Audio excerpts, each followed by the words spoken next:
Hello प्यारे बच्चों। आज हम करेंगे डायरेक्टरेट ऑफ एजुकेशन की मैथमेटिक्स की वर्कशीट।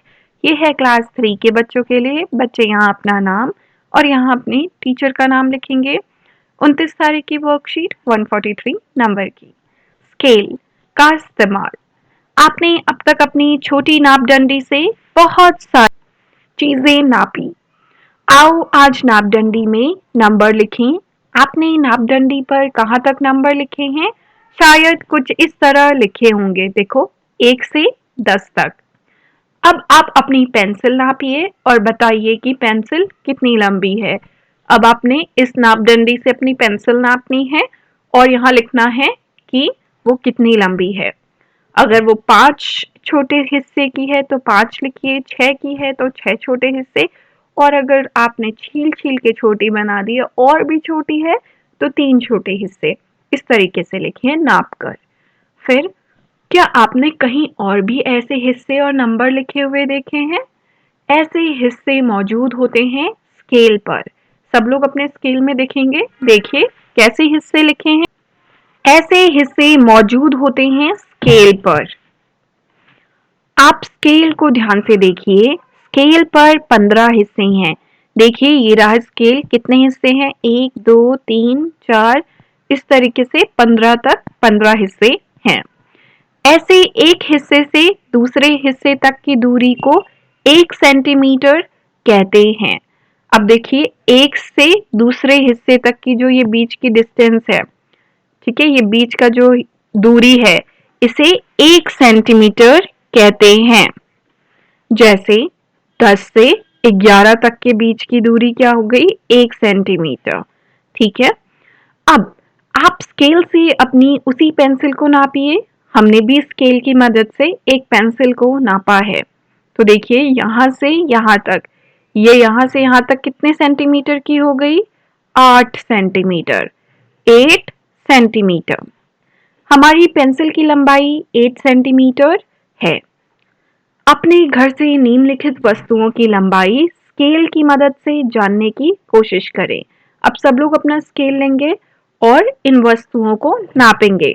पेंसिल को नापेंगे, स्कूल डायरी को नापेंगे, गणित की किताब को, हाथ की सबसे बड़ी अंगुली को। क्या आपने मीटर के बारे में सुना है?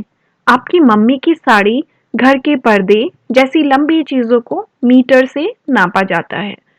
मम्मी की साड़ी और पर्दे तो आपने देखे होंगे कितनी लंबी होती हैं। क्या ये स्केल से नापे जाएंगे? नापे तो जाएंगे पर हमें बहुत बहुत बहुत समय लग जाएगा। तो उस समय की बचत के लिए उससे एक बड़ा, सेंटीमीटर से बड़ा क्या हो गया? मीटर। तो हम बड़ी चीजों को किस में नाप रहे हैं? मीटर में। जब 100 सेंटीमीटर इकट्ठे हो जाते हैं तो सोचो एक स्केल में है 15 सेंटीमीटर। इसी तरीके से जब 100 सेंटीमीटर इकट्ठे हो जाते हैं तब जाके 1 मीटर बनता है। अब 100 सेंटीमीटर में कितने मीटर हो गए? 1 मीटर।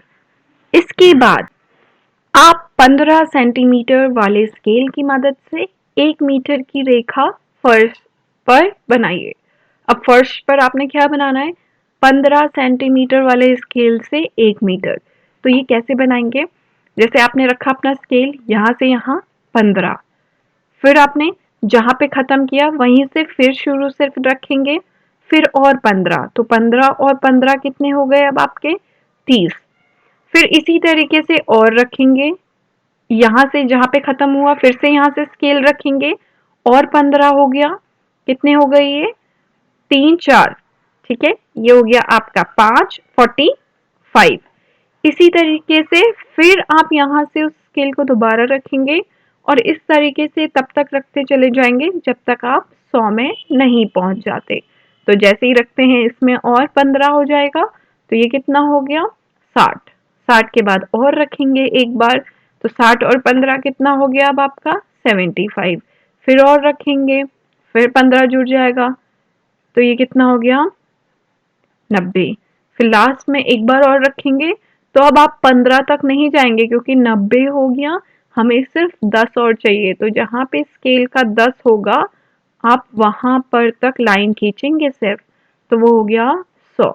ठीक है, इस तरीके से आपने उसे खींचना है फर्श पर, क्योंकि 1 मीटर में कितने सेंटीमीटर होते हैं? 100। तो हमें 100 सेंटीमीटर तक बनाना पड़ेगा ताकि 1 मीटर की लाइन बन जाए। अब अगर आपने चैनल को सब्सक्राइब नहीं किया है, कर लीजिए ताकि आने वाली वर्कशीट आपकी मिस ना हो। मम्मी पापा के लिए सुझाव, बच्चों से बातचीत करें कि उन्होंने स्केल और कहाँ देखा है, जैसे दर्जी की दुकान में, बच्चों के डॉक्टर के क्लिनिक में आदि, और वहाँ स्केल किस काम आता है। कोविड से बचने के लिए मास्क जरूर पहने। बाय बच्चों।